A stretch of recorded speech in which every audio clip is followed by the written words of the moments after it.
Hey, what's up everyone? It's Jimmy Demi here, back with another video, and today it's highly requested. Well, really only like I think 2 or 3 people in the comments, asked for this video.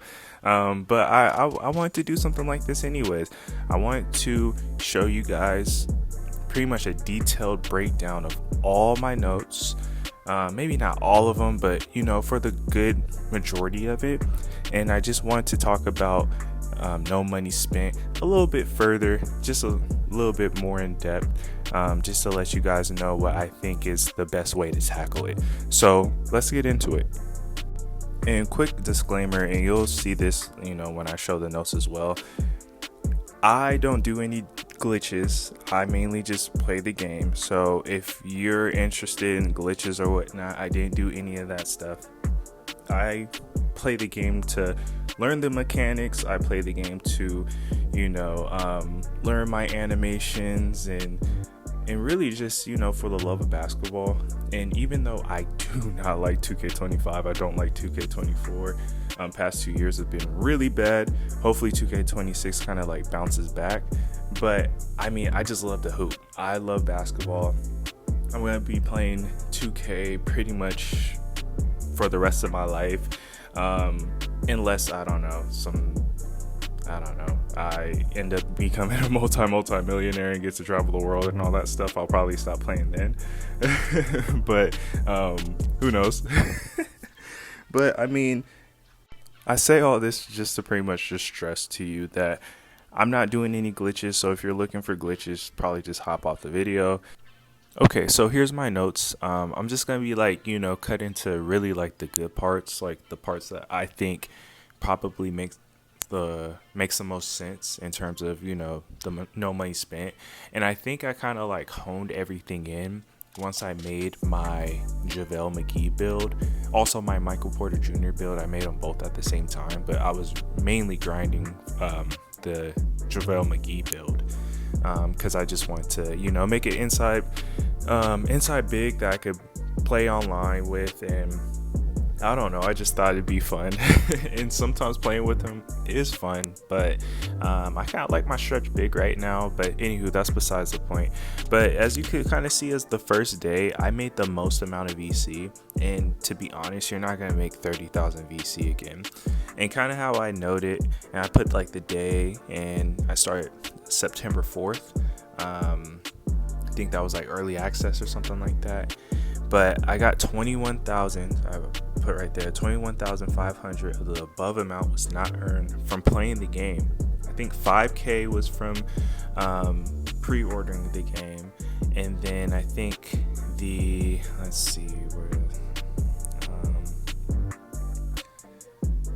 trendsetter, I forgot how much I got from there. I think I made a short with the VC that I got, but it was like 10,000 or 11,000 VC. It was a lot of VC.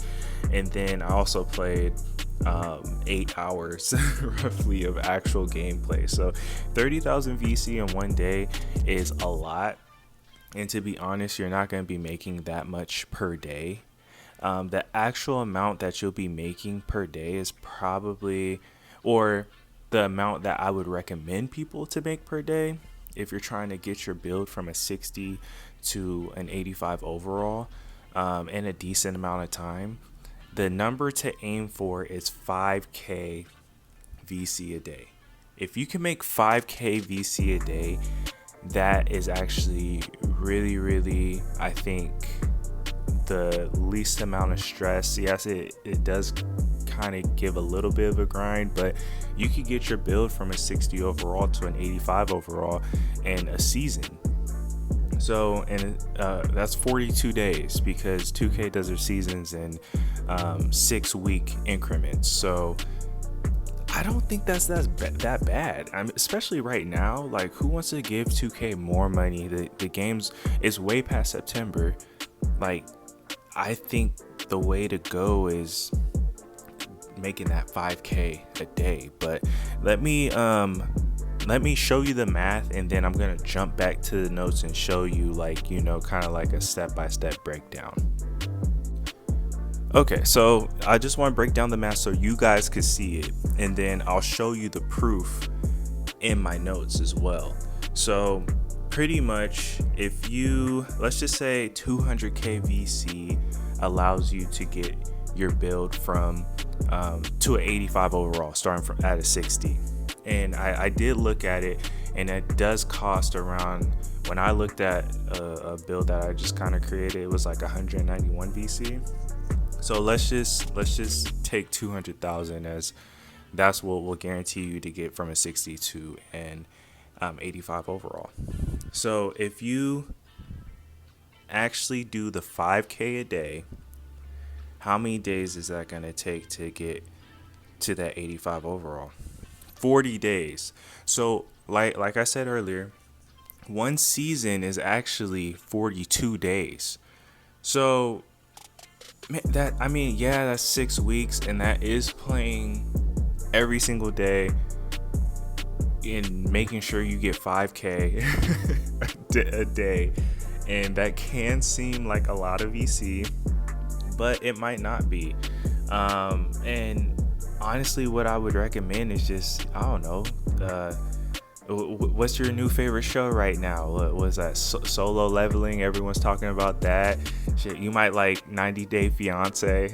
you might like, I don't know, like what else is out there? I don't know. Love is Blind. I'm just throwing out shows, but watch some Netflix while you're playing streetball. And that's another thing. I'm going to show you the breakdown on like why I think streetball is like super important to no money spent. So now that you kind of see the numbers right here, let me hop back to my notes. So as I kind of was just like breezing through my notes right here, so this is actually very important, because this right here, don't play my career, bro. Do not play my career. My career is just a waste of time. Like, look at it right here. It took me 46 minutes. I scored 64 points, grabbed 33 boards, 7 and 6, and I only got almost 1400 VC. That was on Hall of Fame difficulty, 12-minute quarters. It took me almost an hour to get 1300 VC. My career it's a sham. Do not play it. Trust me. And it took me a long time to kind of figure this out.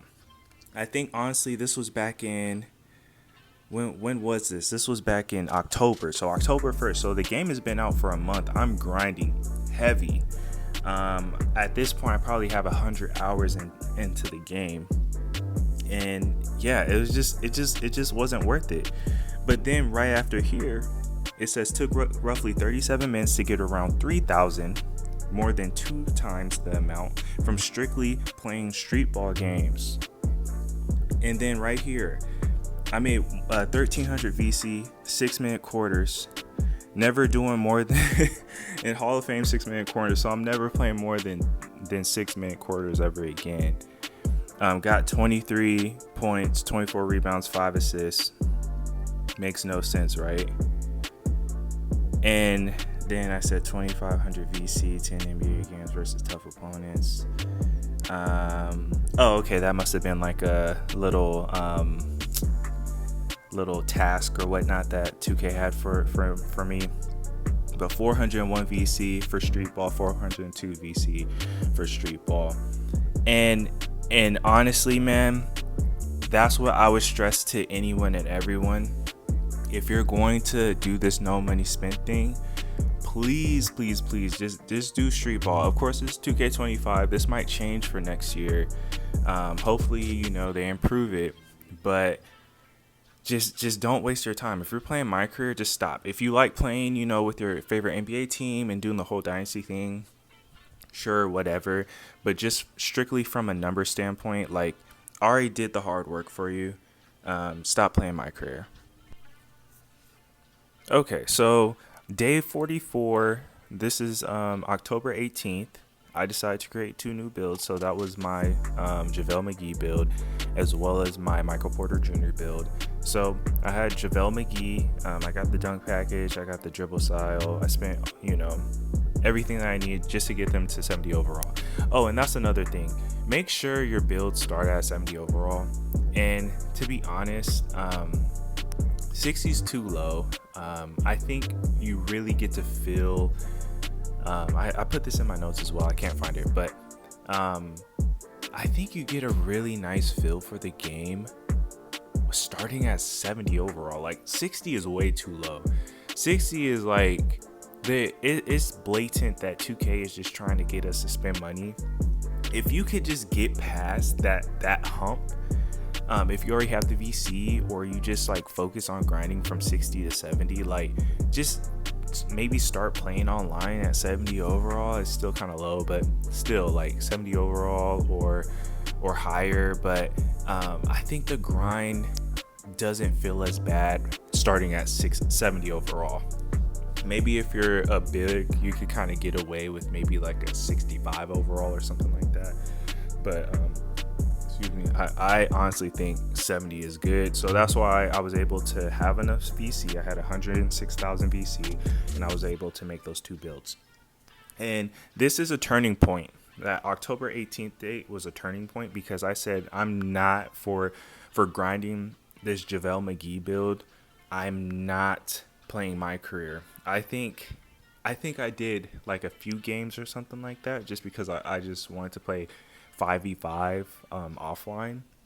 But for the most part, it was mainly just playing. It was mainly just doing streetball games. That's it. I wasn't playing theater. I didn't pay for a PlayStation subscription until like I think Black Friday. So that's a month away from this point. But as you can see, I got 2,500 VC from the go-kart challenge, and I'll probably have some of that gameplay.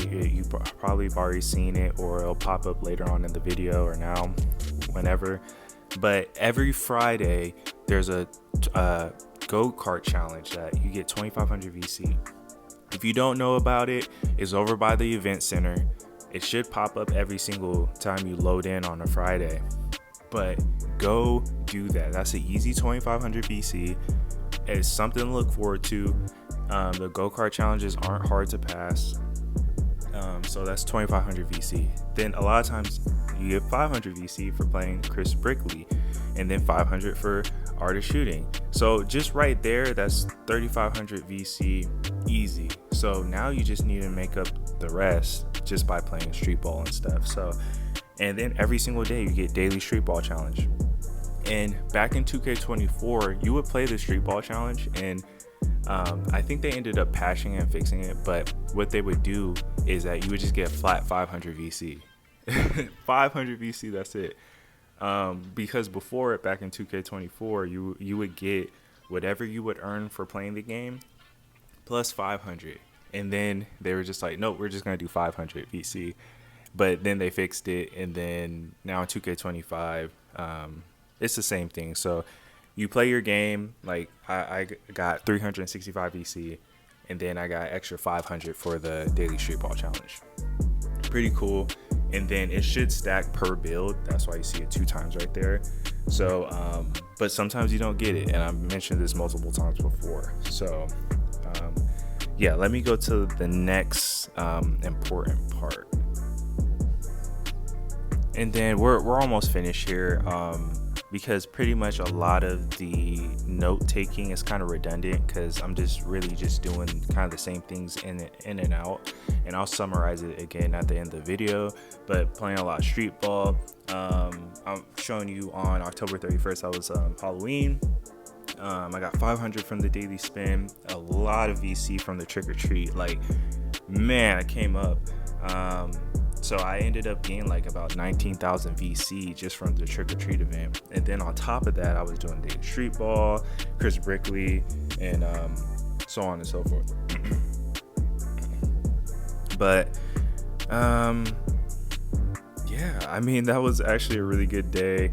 Of course, I'm always showing how much I actually spent to level up. So to get from 75 to 80, it took about almost 45,000 VC.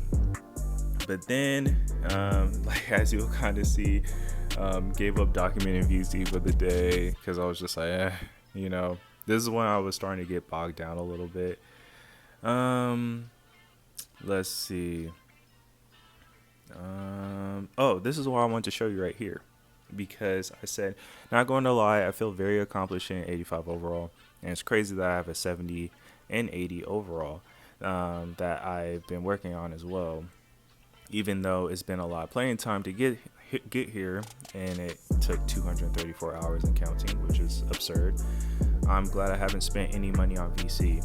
And that's kind of like the reoccurring feeling and theme with this no money spent journey, is always feeling like, man, like, yeah, I spent a lot of time playing the game. I'm gonna play it anyways. I'm so happy I didn't buy VC. It's like almost like I'm rewiring my brain in terms of like instant gratification. Playing the game as much as I have, just to level up my player and stuff like that, not get any clothes really, or buy animations really at all, none of that stuff. I still get like a good sense of accomplishment, and I'm just glad I didn't spend an extra $150, $500. Some content creators were spending over $1,000, $2,000 on VC, and the game's only been out a month or two. It just couldn't be me, and that used to be me. I mean, I never spent $1,000. I have had friends who spent thousands and thousands of dollars on 2K. I mean, but for me, I think the most I've ever spent is like $500, but that gets tiring. I'm buying the game for $70 or $100 or $100, however much it is. And like, I feel like that should be it. That's how it was back in the day. And I know it's a new time, and not so against microtransactions, but I am against like kind of like the predatory nature behind it. And then on top of that, like 2K just has you playing the game forever just to get a decent amount of VC so you could take your player online, but you know, hope you pray to God that you didn't mess up your build, because if you did, you just wasted all that time and you're getting smacked. Anywho, that's the end of the rant. But yeah, I mean, this is kind of just like my notes. I know maybe some people might have was thinking that there would be more to it, but I hope really this helps out anyone and everyone out there, just to document everything. And that goes with a lot of things in life, like just document everything you can. It sucks that we have to do that, but sometimes it could just, save your butt. But hey, appreciate everyone tuning into this video. If you guys have any other ideas for future videos, please let me know in the comments. Or, if you guys just want to talk no money spent stuff, let me know in the comment section below. I love nerding out about this stuff, so I could talk about this stuff all day. But other than that, thanks for tuning in again, and peace.